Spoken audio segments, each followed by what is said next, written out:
ലൊക്കേഷനിലെത്തിയപ്പോൾ സമയം 7:30 ഇരുവരും കാറിൽ നിന്ന് ഇറങ്ങി. ചുറ്റുമൊന്ന് നോക്കി. വലിയ തിരക്കില്ലാത്ത ഒരു ഏരിയയാണ്. അടുത്തടുത്ത് വീടുകളൊന്നുമില്ല. ആവശ്യത്തിന് ഗ്യാപ്പുണ്ട്. ഇവന്മാർ നല്ലപോലെ നോക്കിയാണല്ലോ വീടൊക്കെ എടുത്തത്. അകത്തെന്ത് നടന്നാലും പുറത്താരും അറിയില്ല. സായു പറഞ്ഞതിന് ഒരു ചിരിയോടെയായിരുന്നു ചന്തുവിൻ്റെ മറുപടി. വാ എന്ന് പറഞ്ഞുകൊണ്ട് ചന്തു മുന്നിലേക്ക് നടന്നു. അതിന് തൊട്ടു പിന്നാലെ സായുവും ബാഗുമായി അകത്തേക്ക് നടന്നു. കോളിംഗ് ബെൽ അമർത്താൻ തുടങ്ങും മുൻപ് തന്നെ അവർക്ക് മുൻപിൽ വാതിൽ മലർക്കെ തുറക്കപ്പെട്ടു. ആഹാ, പൂമുഖ വാതുക്കെ തന്നെ ഉണ്ടല്ലോ മോനെ സത്യേ നീ.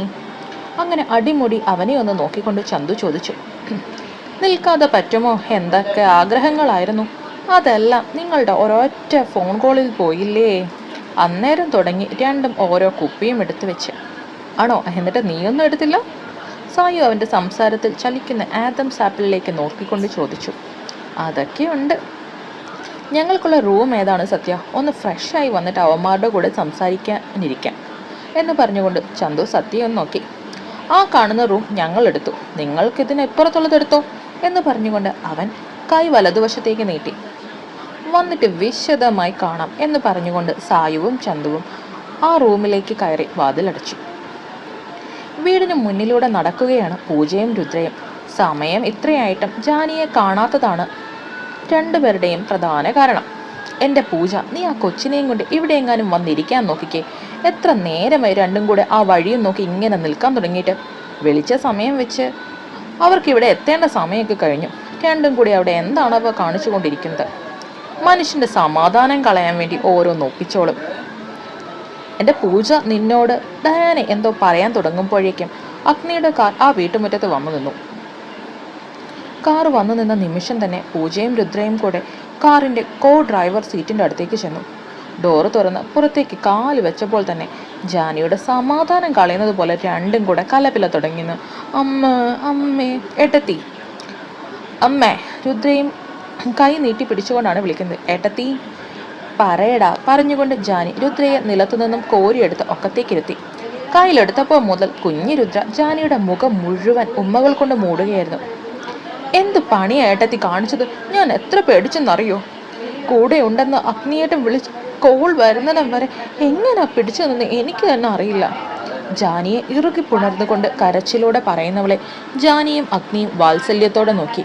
അപ്പോഴും കുഞ്ഞു രുദ്ര വാശിയോടെ മുഖം മുഴുവൻ ഉമ്മ വെക്കുന്ന തിരക്കിലാണ്. ഇങ്ങനെ കരയാതെ പൂജ, ഞാനിങ്ങി വന്നില്ലേ നോക്ക്, എനിക്ക് ഒരു പ്രശ്നമില്ല, ഞാൻ ഓക്കെ ആണടാ. ഏട്ടത്തി എന്താ ഓക്കെ ആണെന്ന് ഈ പറയുന്നേ? ഇത്രയും നേരം ഇവിടെ നടന്നതൊന്നും അറിയാത്തത് കൊണ്ടാണ്. എത്ര നേരം മനുഷ്യന് സമാധാനമില്ല നോക്കിക്കേ. ആകെ വാടി തളർന്ന ഒരു പാരും. ഇത്ര നേരം കരച്ചിലായിരുന്നു മോള്. ഞാനിപ്പോൾ വന്നില്ലേ എൻ്റെ പൂച്ചക്കുട്ടി നോക്ക്. എൻ്റെ ഒരു മോള് കരച്ചിലൊക്കെ കളഞ്ഞ് നല്ല മിടുക്കി. നീയും അതുപോലെ ഒന്ന് മിടുക്കിയാകാം. എന്നാലും എനിക്ക് സങ്കടം വരും ഏട്ടത്തി. എന്തെങ്കിലും പറ്റിപ്പോയെങ്കിൽ എന്ത് ചെയ്തേനെ? എന്ത് ധൈര്യത്തിലാണ് ഇറങ്ങിപ്പോയത്? പൂജയുടെ ആ ചോദ്യത്തിന് മുൻപിൽ ജാനി നിശബ്ദയായി. എന്താ ഇത്ര നേരം മിണ്ടിയിരുന്ന ആൾക്ക് ഇപ്പോൾ ഉത്തരം മുട്ടിയോ? ഡയാനയാണ് ആ ചോദ്യവുമായി അവരുടെ അടുത്തേക്ക് വന്നത്. അന്നേരം എൻ്റെ സങ്കടം കാരണം വേറൊന്നും ഞാൻ ഓർത്തില്ല. എൻ്റെ അപ്പോഴത്തെ മാനസികാവസ്ഥ മറ്റാരോട് പറഞ്ഞാലും മനസ്സിലാവുകയില്ല ആൻറ്റി. ഓഹോ, അപ്പം ഏട്ടത്തിക്ക് ഞാൻ ആരുമല്ലല്ലേ? അതുകൊണ്ടല്ലേ എന്നോടൊരു വാക്ക് പോലും പറയാതെ ഇങ്ങനെയൊക്കെ കാണിച്ചു കൂട്ടിയത്? അങ്ങനെയൊന്നും വിചാരിക്കല്ലേ പൂജ. നീ എൻ്റെ സ്വന്തം അനിയത്തിയല്ലേ. ഇനി ഞാൻ എന്ത് ചെയ്താലും നിന്നോട് ചോദിച്ചിട്ടേ ചെയ്യും. ഉറപ്പ്, സത്യമായിട്ട് ഞാൻ അങ്ങനെ ചെയ്യും. എനിക്ക് അറിയില്ലേ, പ്ലീസ് പ്ലീസ്. രുദ്രയും എടുത്ത് പൂജയുടെ കൂടെ ജാനി അകത്തേക്ക് കയറി. അപ്പോഴും അഗ്നി പുറത്ത് ആരോട് ഫോണിൽ സംസാരിച്ചു കൊണ്ടിരിക്കുകയായിരുന്നു. നീ വീണ്ടും വന്നോടി പിഴച്ചവളെ, നിനക്ക് എത്ര ധൈര്യമുണ്ടേട്ടാ ഇങ്ങോട്ട് വന്നത്? ഹേമ കിട്ടിയ അവസരത്തിൽ തന്നെ ജാനിയുടെ നേരെ ചീറിക്കൊണ്ട് വന്നു. എന്ത് ചെയ്യണമെന്ന് ഒരു നിമിഷം ജാനിക്ക് അറിയാതായിപ്പോയി. അവരുടെ വായിൽ നിന്നും വന്ന പിഴച്ചവൾ എന്ന വാക്ക് കേട്ട് ജാനിയുടെ മനസ്സ് തകർന്നുപോയി. ഹേമാൻറ്റി, നിങ്ങളോട് ഞാൻ നേരത്തെ തന്നെ പറഞ്ഞിട്ടുണ്ട് എൻ്റെ ഏട്ടത്തെക്കുറിച്ച് അങ്ങനെ പറയരുതെന്ന്. പിന്നെ ഇങ്ങോട്ട് വന്നതിൻ്റെ കഥ ശരിക്കും അറിയണമെങ്കിൽ പുറത്ത് അഗ്നിയേട്ടൻ നിൽപ്പുണ്ട്, പോയി ചോദിക്കുക. എല്ലാം നല്ല ക്ലാരിറ്റിയിൽ തന്നെ പറഞ്ഞു തരും നിങ്ങൾക്ക്. എന്താ ഇവിടെ? ഗാംഭീര്യം നിറഞ്ഞ അഗ്നിയുടെ ശബ്ദം അവിടെ ഉയർന്നു. അതിനൊപ്പം തന്നെ ആ വീട്ടിലുള്ള എല്ലാവരുടെയും ശബ്ദം നിലച്ചു. മൊത്തത്തിൽ സൈലൻറ്റ്. എന്താ ചോദിച്ചത് കേട്ടില്ലേ? എന്താ ഇവിടെ? ആർക്കെന്താ അറിയാനുള്ളത്? ചോദിക്കേ. ഉത്തരം ഞാൻ തന്നെ പറഞ്ഞു തരാം എല്ലാവർക്കും ഉള്ളത്. അഗ്നിയുടെ ശബ്ദം വീണ്ടും ഉയർന്നപ്പോൾ മുത്തശ്ശനും ആ വീട്ടിലുള്ള പലരും മുറികളിൽ നിന്നും അവിടത്തേക്ക് വന്നു. അത് പിന്നെ അഗ്നി, ഇതുപോലെ സ്വഭാവ ദൂഷ്യമുള്ള ഒരുത്തിയെ നമുക്കെന്തിനാ? നീ എവിടെ നിന്നാണോ ഇവളെ കൂട്ടിക്കൊണ്ട് വന്ന് അവിടെ തന്നെ കൊണ്ടുപോയി കളഞ്ഞേക്ക്. നമുക്ക് വേണ്ട ഇതിനെ. നിർത്തുന്നുണ്ടോ നിങ്ങളുടെ ഈ വിസ്താരം? എൻ്റെ ഭാര്യയുടെ സ്വഭാവ സർട്ടിഫിക്കറ്റ് എഴുതാൻ ഞാൻ നിങ്ങളെ ഏൽപ്പിച്ചിട്ടില്ല. നിങ്ങളെ എന്നല്ല, ആരെയും. ഇവളുടെ നല്ലതും ചീത്തയും എനിക്കറിയാം. അവൾ ഒരുത്തിൻ്റെയും ചൂടുതടി പോകുന്ന പെണ്ണുമല്ല. അതുകൊണ്ട് നിങ്ങൾ ആ കാര്യം വിട്ടേക്ക്. പിന്നെ പിഴച്ചവൾ എന്ന പേര് ആർക്കാ നന്നായി ഇണങ്ങുന്നതെന്ന് സ്വയം ഒന്ന് ആലോചിക്കുന്നത് നന്നായിരിക്കും. പിന്നെ എവിടെ നിങ്ങളുടെ പുന്നാര മകൾ? എനിക്കത് ശരിക്കും കാണാനുണ്ട്. അഗ്നി മുകളിലേക്ക് നോക്കി സായുവിനെയും ചന്തുവിനെയും മാറി വിളിച്ചു. സായു, ചന്തു. അഗ്നിയേട്ട, അവർ ഇവിടെയില്ല. ഏട്ടൻ പോയപ്പോൾ തന്നെ. പൂജ പറഞ്ഞു തുടങ്ങിയപ്പോഴത്തേക്കും ബാക്കി അഗ്നി സംസാരിച്ചു കഴിഞ്ഞിരുന്നു. പോകും, അതറിയാമല്ലോ. തെറ്റ് ചെയ്തവർക്ക് അത് പിടിക്കപ്പെടുമോ എന്ന ഭയമുണ്ടാകും. എൻ്റെ ഭാര്യയുടെ പുറകെ അവളുടെ സ്വഭാവ സർട്ടിഫിക്കറ്റ് ഉണ്ടാക്കുന്നതിൻ്റെ 10% സ്വന്തം മകളുടെ കാര്യമൊന്നും നോക്ക്. അല്ലെങ്കിൽ നാളെ നാട്ടുകാർക്ക് പറഞ്ഞുകൊണ്ട് നടക്കാൻ ഒരു കഥയുണ്ടാവും. അന്നേരം നിങ്ങൾക്ക് മൂക്കത്ത് വിരൽ വെക്കേണ്ടി വരും. അന്നേരം മൂക്കത്ത് വിരച്ച് വെച്ചിട്ട് കാര്യമുണ്ടാവില്ല. നീ എന്താടാ പറഞ്ഞത്? എൻ്റെ മോള് ഈ നശൂലും. അതും പറഞ്ഞ് ജാനിയുടെ നേരെ ഹേമ വിരൽ ചൂണ്ടി. അഗ്നി അവരുടെ ആ വിരലിൽ പിടിച്ച് പിന്നിലേക്ക് തിരിച്ചു. എല്ലൊടിയുന്ന ശബ്ദവും ഹേമയുടെ കരച്ചിലും ആ വീട്ടിൽ നിറഞ്ഞു. ജാനി പേടിയോടെ കണ്ണുകൾ കൂട്ടിയടച്ചു. അതിനൊപ്പം തന്നെ രുദ്രമോളുടെ കണ്ണുകളും അവൾ പൊത്തിപ്പിടിച്ചു. പൂജ ഒരു നിർവൃതിയോടെ അത് നോക്കി നിന്നു. അവൾക്കത് ആവശ്യമായിരുന്നു എന്ന് അവിടെയുള്ള എല്ലാവർക്കും തോന്നിയിരുന്നു. അത്രയും വിഷമുള്ള വാക്കുകളാണ് ഇത്രയും നേരം അവരുടെ വായിൽ നിന്ന് വീണുകൊണ്ടിരുന്നത്. നിങ്ങളോട് ഞാൻ പറഞ്ഞിട്ടുള്ളതല്ലേ എൻ്റെ പെണ്ണിന് നേരെ നിങ്ങളുടെ ദൂഷിച്ച നാക്ക് വളയ്ക്കരുതെന്ന്. ഇനി ആരും അവൾക്ക് നേരെ ഒന്നിനും പോവരുത്. വന്നാൽ ഇതായിരിക്കില്ല എൻ്റെ പ്രതികരണം. അതും പറഞ്ഞ് ഹേമയുടെ കൈ മോചിപ്പിച്ച ശേഷം അഗ്നി, വാ ജാനി എന്ന് പറഞ്ഞ് അവളുടെ കയ്യിൽ നിന്നും രുദ്രയെ വാങ്ങി ജാനിയെയും ചേർത്ത് പിടിച്ചുകൊണ്ട് മുകളിലേക്കുള്ള സ്റ്റെപ്പുകൾ കയറി. 4 സ്റ്റെപ്പ് കയറിയതിനു ശേഷം അവനൊന്നും മിണ്ടാതെ നിന്നു. എല്ലാവരും ഭയത്തോടെ അഗ്നിയെ നോക്കി.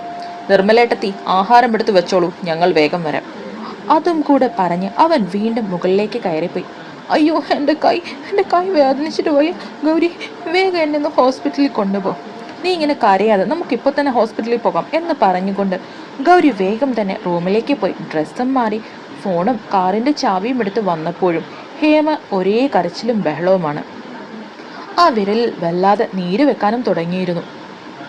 പൂജ നടന്ന സംഭവങ്ങളെല്ലാം പൊടിപ്പും തൊങ്ങലും മസാലയും ചേർത്ത് ഇന്ദുവിനും കൃഷ്ണയ്ക്കും പറഞ്ഞു കൊടുക്കുന്ന തിരക്കിലാണ്. എൻ്റെ ചേച്ചി, നിങ്ങളും കൂടി ഇവിടെ ഉണ്ടായിരിക്കണമായിരുന്നു. അഗ്നിയേട്ടൻ അവരെ പൊളിച്ചടിക്കിയത് കാണേണ്ടതായിരുന്നു. എൻ്റെ മഹാദേവ, അതൊന്ന് കാണണമായിരുന്നു. എൻ്റെ രോമാഞ്ച കുഞ്ചകം വരെ എഴുന്നേറ്റ് നിന്ന് കൈയടിച്ചു പോയി ചേച്ചി. അറിയാവോ നിങ്ങൾക്ക്? എൻ്റെ പൂജ, നീ ഇങ്ങനെ തള്ളാതെ കാര്യമായിട്ട് പറയാൻ നിൽക്ക്. കൃഷ്ണയുടെ മറുപടി വന്നപ്പോൾ പൂജ നിർത്തിയിട്ട് പറഞ്ഞു തുടങ്ങി. അഗ്നിയേട്ടൻ ഹേമയാണ്ടിയുടെ വലത് കയ്യിലെ ചൂണ്ടുവിരൽ പിടിച്ചു പുറകോട്ട് മടക്കി തിരിച്ചു. ആണോ? എന്നിട്ട്? ഇന്ദു ആകാംക്ഷയോടെ ചോദിച്ചു. എന്നിട്ട് അവരുടെ കൈ ഒടിച്ചുകൊണ്ട് എൻ്റെ ഭാര്യയുടെ സ്വഭാവ സർട്ടിഫിക്കറ്റ് എഴുതാൻ നിങ്ങൾക്കെന്നല്ല ഒരു പെണ്ണുമ്പിള്ളയ്ക്കും അവകാശമില്ല എന്ന മാസ് ഡയലോഗും അങ്ങ് കൊടുത്തു. ആ സമയത്ത് അവിടെ ഉണ്ടാകണമായിരുന്നു. എന്നാലേ അതിൻ്റെ ഒരു പഞ്ച് കിട്ടുള്ളൂ. ഇതിൻ്റെ ഇടയിൽ കയറിപ്പോയത് കൊണ്ടാണ്, ഇല്ലെങ്കിൽ ഞങ്ങളും അവിടെ ഉണ്ടായേനെ. കൃഷ്ണ വലിയൊരു നഷ്ടബോധത്തോടാണ് പറഞ്ഞത്. എൻ്റെ ഏട്ടാ, അതൊന്നും അല്ല സംഭവം. ഇതെല്ലാം കഴിഞ്ഞ് സ്ലോ മോഷനിൽ ജാനിയേട്ടത്തിയുടെ ഇടപ്പിലൂടെ കൈയിട്ട് ചേർത്ത് പിടിച്ച് രുദ്രമോളയും കയ്യിലെടുത്തൊരു നിപ്പുണ്ടായിരുന്നു. എൻ്റെ മോനെ, അതൊരൊന്നൊന്നര സാധന.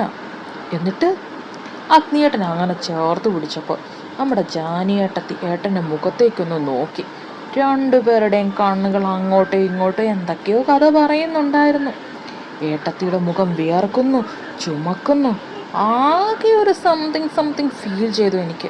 സത്യമാണോ പൂജ നീ പറയുന്നത്? സംതിങ് ശരിക്കും തോന്നുന്നു നിനക്ക്? എനിക്ക് മാത്രമൊന്നുമില്ല. ദേ, ഇവിടെ മമ്മിയുണ്ട്. മമ്മിക്ക് വരെ തോന്നി. മമ്മിയുടെ മുഖമൊക്കെ അത് കണ്ടപ്പോൾ പ്രകാശിച്ചത് കാണണമായിരുന്നു എൻ്റെ കൃഷ്ണയെ. എൻ്റെ മഹാദേവ, അങ്ങനെ എന്തെങ്കിലും അവർക്കിടയിൽ വരുവാണെങ്കിൽ 3 പേരും സൂപ്പറായി സന്തോഷമായി കഴിയും. അതിലും വലിയ ഭാഗ്യം ഇനി വരാനില്ല. ഇന്ദുവും കൂടെ അത് പറഞ്ഞു. പൂജയെ, ഞാൻ ഫോൺ വെക്കുവാണേ, അഗ്നിയേട്ടൻ വിളിക്കുന്നു. കഴിക്കാൻ വരാൻ പറയാനായിരിക്കും. ഞാൻ എന്തായാലും നല്ല വൃത്തിയായിട്ട് പോയി വായി നോക്കിയിട്ട് വന്നിട്ട് നിങ്ങൾക്ക് ഡീറ്റെയിൽഡായിട്ട് കഥ പറഞ്ഞുതരാം. ഓക്കെ ഡി, എന്നാ വിട്ടോ. പൂജ ഡൈനിങ് ടേബിളിലേക്ക് ഇറങ്ങി വരുമ്പോൾ കാണുന്നത് അഗ്നി തൻ്റെ സീറ്റിൽ ഇരുന്നു കൊണ്ട് ജാനിക്കായി ഒരു കസേര വലിച്ചിട്ട് കൊടുക്കുന്നതാണ്. ജാനി രുദ്രയെ മടിയിൽ വെച്ചുകൊണ്ട് ആ കസേരയിലേക്ക് ഇരുന്നു. 3 പേരും ഇരുന്ന് കഴിഞ്ഞപ്പോൾ തന്നെ നിർമ്മലാൻ്റെയും അമ്മയും ചേർന്ന് കഴിക്കാനുള്ളതൊക്കെ വിളമ്പി തുടങ്ങി. പിന്നെ ഒന്നും നോക്കിയില്ല, ഞാനും അവരുടെ അടുത്തേക്ക് പോയത്. രാവിലെ മുതൽ കഴിക്കാത്തതിൻ്റെ ക്ഷീണം നന്നായിട്ടുണ്ട്. അതെല്ലാവർക്കും ഉണ്ടാകും, പക്ഷെ എനിക്ക് നല്ലോണം ഉണ്ട്. അതുകൊണ്ട് പിന്നെ വായിനോട്ടൊക്കെ നിർത്തി ഫുഡിൽ മാത്രമായിരുന്നു എൻ്റെ ശ്രദ്ധ. അഗ്നി വയറു നിറയെ കഴിക്കുന്നുണ്ട്. അതിനിടയിൽ തൻ്റെ പെണ്ണിനെ ശ്രദ്ധിക്കുന്നുണ്ട്. ജാനി കഴിക്കുന്നതിനൊപ്പം തന്നെ ചെറിയ ഉരുളകളാക്കി ശ്രദ്ധയോടെ രുദ്രയുടെ വായിൽ വെച്ചു കൊടുക്കുന്നുണ്ട്. ആ കാഴ്ച കണ്ടപ്പോൾ അഗ്നിയുടെ മനസ്സ് ഒന്ന് കുളിർത്തു. ആദ്യത്തെ വിശപ്പ് നടങ്ങിയപ്പോൾ പൂജയുടെ കണ്ണുകൾ വീണ്ടും ഡ്യൂട്ടി ആരംഭിച്ചു. പൂജയുടെ കണ്ണുകൾ ജാനിയിലും അഗ്നിയിലും മാത്രമേ അങ്ങനെ സഞ്ചരിച്ചുകൊണ്ടിരുന്നു. അപ്പോഴാണ് ഒരു ഞെട്ടിക്കുന്ന സത്യം പൂജ അറിയുന്നത്. അഗ്നിദേവ് എന്ന രാക്ഷസിന്റെ കണ്ണുകളിൽ ജാനകി എന്ന പെണ്ണിനോടുള്ള പ്രണയവും സ്നേഹവും നിറഞ്ഞു നിൽക്കുന്നു. അത് പൂജയ്ക്കും വലിയ സന്തോഷമായി. എൻ്റെ കർത്താവ് തമ്പുരാനെ, എൻ്റെ കൃഷ്ണ ഗുരുവായൂരപ്പ, നിങ്ങൾ 2 പേരും പൊന്നാണ് പൊന്ന്. ഞങ്ങളുടെ പ്രാർത്ഥന നിങ്ങൾ കേട്ടല്ലോ. അഗ്നിയേട്ടനെ ജാനിയേട്ടത്തെ ഇഷ്ടം. ഇനി ഒരിക്കലും അവർക്കിടയിൽ ഒരു പ്രശ്നം വരരുതേ. ആഹാരം കഴിച്ച് അവർ 3 പേരും എഴുന്നേറ്റ് പോകുമ്പോഴും പൂജ സന്തോഷത്തോടെ പാത്രത്തിൽ വിരലിട്ടിളക്കിക്കൊണ്ടിരിക്കുകയാണ്. എൻ്റെ പൂജ, നീ ഇങ്ങനെ ഇവിടെ ഇരുന്നാൽ എങ്ങനെയാ ശരിയാന്ന്? കഴിച്ചിട്ട് പോയത് പഠിക്കാൻ നോക്കണ്ട കൊച്ചെ. ആയിക്കോട്ടെ പോരാളി, ഉത്തരവ് പോലെ എന്ന് പറഞ്ഞുകൊണ്ട് അവൾ ബാക്കിയുണ്ടായിരുന്നതും കൂടെ വേഗം വായിലാക്കി. ഹായ് ഫ്രണ്ട്സ്, കുറച്ച് ദിവസമായിട്ട് നമ്മുടെ സ്റ്റോറി ഒന്നും ഇല്ലായിരുന്നു, എനിക്കറിയാം. അതിനാദ്യമേ എല്ലാവരോടും സോറി ചോദിക്കുന്നു. മഴയുടേതായ കുറച്ച് പ്രശ്നങ്ങളൊക്കെ ഉണ്ടായിരുന്നത് കൊണ്ടാട്ടോ. നാളെ മുതൽ മുടങ്ങാതെ നിങ്ങളുടെ സ്റ്റാഫിൽ എന്നും സ്റ്റോറികൾ ഇടുന്നതായിരിക്കും. അപ്പം എല്ലാവരും സേഫായിട്ടിരിക്കുക.